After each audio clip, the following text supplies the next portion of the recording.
नमस्कार साथियों, आगे बढ़ते हैं और हम जो है त्रैमासिक पेपर सॉल्व कर रहे थे जो पिछले साल का 2021-22 का त्रैमासिक परीक्षा विषय गणित का पेपर हम हल कर रहे थे। उसमें हमने क्वेश्चन नंबर फर्स्ट, सेकंड और थर्ड तीनों ही हम हल कर चुके थे।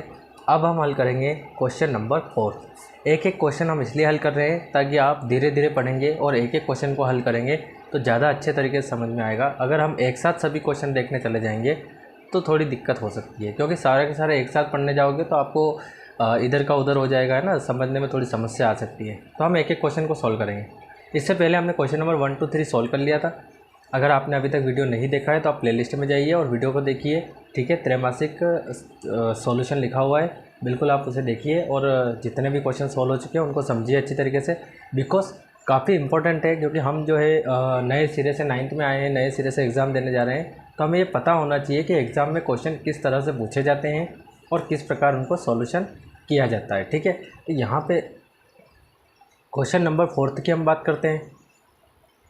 तो पहला हमें पूछा है बहुपद 7x², लिखते हैं सबसे पहले हम बहुपद 7x² minus x³ plus 7x minus 4 की घात। हमें क्या करना है, एक बहुपद दिया गया है, इस बहुपद की हमें घात बतानी है। तो गैस यहाँ पे आपको एक बात समझा देता हूँ, इस टाइप का कोई भी क्वेश्चन आ सकता है। तो बहुपद की घात होती क्या है, बहुपद की घात हमें पता होनी चाहिए। तो बहुपद की घात क्या होती है तो समझना, पूरा बहुपद हमारे पास है, ठीक है, जिसमें इसकी घात 2 लगी हुई है, इसकी घात 3 लगी हुई है और यहाँ पे इसकी घात कुछ नहीं, मतलब 1 लगी हुई है, ठीक है। और ये तो अचर राशि है। चर की घातें देखनी है आपको, सिर्फ किसकी, चर की। चर मतलब अल्फ़ाबेट लेटर ए से लेकर जेड तक के। तो यहाँ पे x आया है, मतलब x की घातें हम देखेंगे, ठीक। अब घात जो है हमें यहाँ पे 2 भी दिख रही है, 3 भी दिख रही है, 1 भी दिख रही है, तो कौन सा आंसर हम यहाँ पे लिखेंगे। तो हमेशा ध्यान रखना, जो बहुपद में सबसे बड़ी घात लग रही हो चर की, उसको ही हम बोलते हैं बहुपद की घात। तो यहाँ पे हमारे बहुपद की घात कितनी हो जाएगी, तो हो जाएगी 3। तो पहले का आंसर हम लिख देंगे यहाँ पे 3, क्या हो जाएगा 3। उसके बाद हम सेकंड की बात करते हैं। सेकंड हमें दिया है 5√5 और 2√5 का गुणनफल। क्या बोला है, का गुणनफल कीजिए या गुणनफल लिखिए, ठीक है। तो यहाँ पे अब हम गुणनफल करते हैं, पहला हमने कर लिया, सेकंड हम कर रहे हैं। तो गुणनफल बोला है तो सीधा सीधा हम गुणा कर लेते हैं ना, 5√5 गुणित 2 और √5, ठीक है। अब यहाँ पे हम गुणा करते हैं, तो गुणा कैसे करना है, देखो ये बाहर एक संख्या दिख रही है रूट से, ठीक है, और ये बाहर एक संख्या दिख रही है रूट से। तो पहले इन दोनों का गुणा करेंगे तो 5 गुणित 2, ठीक। अब ये रूट में है और ये भी रूट में है, तो इन दोनों का अलग से गुणा कर देंगे, ये, ठीक है। अब क्या करेंगे, तो 5 दूनी होता है 10 गुणित, इन दोनों के बीच में कुछ नहीं है तो क्या आएगा, गुणित। और ये दोनों समान संख्या है और दोनों रूट में है। तो गैस कभी भी समान संख्या हो और 2 अलग अलग रूट हो और गुणित लगे बीच में, तो हमेशा वो संख्या बाहर आ जाएगी और एक ही बार लिखी जाएगी। अब ऐसा क्यों होता है, तो दोनों रूट में है तो हम एक ही बार लिखेंगे, एक ही रूट में ले लेते हैं। अगली कंडीशन में 2 बार 5 आया है तो एक बार लिख के घात 2 लगा देंगे और इस घात 2 से रूट हट जाएगा और ये 5 बाहर आ जाएगा। तो इस मैटर से ये संख्या बाहर आती है।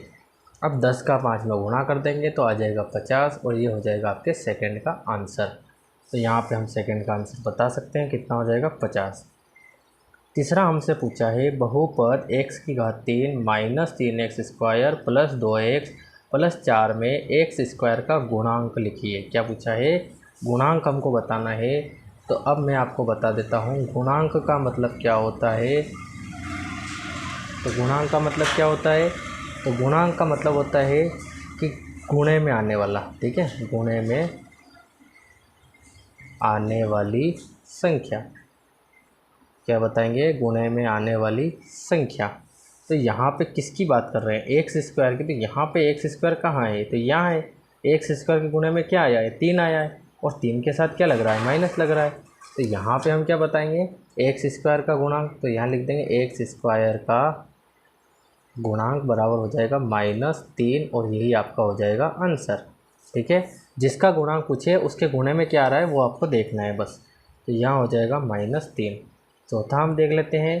तो 1/7 और 2/7 के बीच में एक परिमेय संख्या पूछ रहा है, तो यहाँ पे लिख देंगे हम 1/7 और 2/7। दोनों के बीच में हमको एक परिमेय संख्या निकालनी, कितनी निकालनी है, एक परिमेय संख्या। तो गैस इसको हल कैसे करेंगे, ठीक है। तो इसके लिए आप एक बार वो देख सकते हैं प्रश्नावली 1.1 के 2-3 सवाल जो हैं परिमेय संख्या ज्ञात करने के, उससे आपको काफ़ी अच्छे तरीके से समझ में आएगा। और मैं यहाँ पे भी काफ़ी अच्छी तरीके से समझा रहा हूँ, तो आप समझ लीजिए। सबसे पहले हम क्या करते हैं कि जितनी हमसे परिमेय संख्या पूछी जाती है उसमें एक जोड़ देते हैं। जैसे एक परिमेय संख्या पूछी है ना, तो एक में एक जोड़ देंगे तो कितना आ जाएगा, 2। कितना आया, 2। अब जिन दो संख्याओं के बीच में हमसे पूछा गया है उन दो संख्याओं को लिख लेते हैं, ठीक है। कोई सा भी सवाल हो आपको ऐसे ही करना है। जैसे 5 परिमेय पूछता तो 5 + 1 6 हो जाता, 6 परिमेय पूछता तो 6 + 1 7 हो जाता। अभी हमसे 1 परिमेय पूछा है तो 1 + 1 कितना, 2 हो गया। अब इन दोनों के बीच में पूछ रहा है तो हम क्या कर देंगे, जो हमारा जोड़ने के बाद मिला है उसका गुणा भाग दोनों में करना पड़ेगा आपको, इस टाइप से, ठीक है। तो 1 का 2 से गुणा करेंगे, 2 हो जाएगा, 7 दूनी 14। फिर 2 दूनी 4 हो जाएगा और 7 दूनी 14। वैसे यहाँ पे करना क्या है, 6 परिमेय पूछता तो 6 और 1 7 हो जाता, 7 का गुणा 7 का भाग, 7 का गुणा 7 का भाग, ठीक है। सब सवाल में आपको सेम करना है।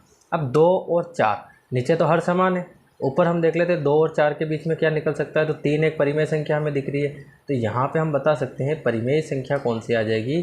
तो परिमेय संख्या हो जाएगी 3 और बटे में दोनों का हर समान है तो 14। तो यहाँ पे आपका आंसर हो जाएगा 3/14, या आप 14 का भाग लगा के भी इसे हल कर सकते हैं। तो हम यहाँ पे हल नहीं करेंगे, सीधा यहाँ पे लिख देंगे 3/14। अगला हम देखते हैं, -3 से छोटा कोई एक पूर्णांक लिखिए। किससे, -3 से छोटा। तो यहाँ पे -3 से छोटा एक पूर्णांक, तो सबसे पहले हम देखते हैं ये हमारी स्केल होती है संख्या रेखा। यहाँ पे 0 होते हैं, ये प्लस की वैल्यू होती है 3, है ना, ये प्लस इस तरफ चलते हैं और इस तरफ माइनस चलते हैं, ठीक है, ये इस तरफ माइनस चलते हैं। तो अब यहाँ पे हमसे पूछा है -3 से छोटा, तो -3 से छोटा क्या होगा, देखो प्लस में तो क्या होता है, इस तरफ जाते हैं तो हमको बड़ी संख्या मिलती जाती है, जैसे 1 से बड़ी 2, 2 से बड़ी 3। और माइनस में क्या होता है कि जैसे जैसे हम जाते जाएंगे ना हमको छोटी संख्या मिलती जाएगी। जहाँ पे माइनस में जो संख्या जितनी छोटी होती है वो उतनी बड़ी कहलाती है। जैसे 2 है तो 2 3 से भी क्या है, बड़ा है। 1 है तो 1 2 से भी क्या है, बड़ा है। अब यहाँ पे 4 है, सॉरी 3 है, 3 4 से बड़ा है, मतलब 4 3 से क्या हो जाएगा, छोटा। 4 जो है 3 से क्या होगा, छोटा। उसने बोला 3 से छोटा कोई एक पूर्णांक जो कि माइनस में, तो माइनस में 3 से छोटा मतलब माइनस से बड़ी वाली जितनी भी संख्या है वो सब 3 से क्या है, छोटी है। तो यहाँ पे आंसर हम बता देंगे -4। क्या बता देंगे, -4। तो ये हमारा आंसर हो जाएगा। उम्मीद है आपको समझ में आ रहा होगा। उसके बाद हम 6 नंबर का देखते हैं, क्या 0 एक परिमेय संख्या है। प्रश्नावली 1.1 का पहला क्वेश्चन है आपका। तो हम लिखेंगे हाँ 0 एक परिमेय संख्या है। क्या लिखेंगे, परिमेय संख्या है, क्योंकि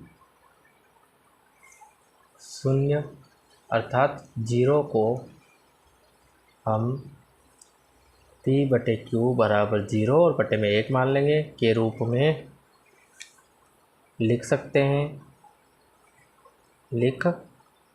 हैं, जहाँ Q बराबर नहीं होगा 0, ठीक है। और ये आपका आंसर। तो हमारा आंसर ये पूरा लिखना पड़ेगा हमको। क्या 0 एक परिमेय संख्या है, तो बिल्कुल लिखेंगे 0 एक परिमेय संख्या है, क्योंकि 0 को हम P/Q मतलब 0 और बटे में 1 मान सकते हैं, तो 0/1 के रूप में लिख सकते हैं। जहाँ Q बराबर 0 नहीं होगा, मतलब बटे में क्या नहीं आना चाहिए, 0। तो हमारे बटे में 0 नहीं आ रहा है, ऊपर से हमारे कोई लेना देना नहीं, नीचे 0 नहीं आना चाहिए, ठीक है। अगला हम देखते हैं इसका 7 नंबर का। हमसे पूछा है 3 की घात 0 का मान होगा। तो 3 की घात 0 का मान क्या होगा। तो गाइस एक सूत्र होता है, अगर आपको सूत्र पता नहीं है तो मैं आपको बता देता हूँ। किसी भी संख्या की घात 0 लगी हो तो उसका आंसर हमेशा कितना होता है, 1। चाहे फिर 1000 लिखा हो और 1000 की घात अगर 0 है तो उसका मान कितना होगा, 1। यहाँ पे 3 की घात 0 का मान कितना हो जाएगा, 1, और ये 1 ही आपका होगा आंसर। तो उम्मीद है आपको क्वेश्चन नंबर 4 काफ़ी अच्छी तरीके से समझ में आया होगा। और अगर फिर भी आपको कोई डाउट रहता है तो आप मुझे कमेंट कर सकते हैं। और अगर वीडियो पसंद आता है तो आप वीडियो को लाइक कीजिए, आपके फ्रेंड्स लोगों के साथ शेयर कीजिए, ठीक है। आपके जो रिलेटिव्स है अगर वो पढ़ाई करते हैं तो उनके साथ भी ये शेयर कीजिए, ताकि उनकी भी एग्ज़ाम अच्छे से हो सके, ठीक है। नेक्स्ट वीडियो हम लेके आएंगे क्वेश्चन नंबर 5 के साथ। तब तक के लिए थैंक यू। फिलहाल आप इसका स्क्रीनशॉट ले लीजिए सॉल्यूशन का यहाँ से। उसके बाद ये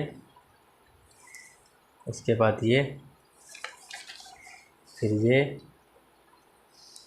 और फिर ये। क्लियर गाइस, मिलते हैं अगले वीडियो में।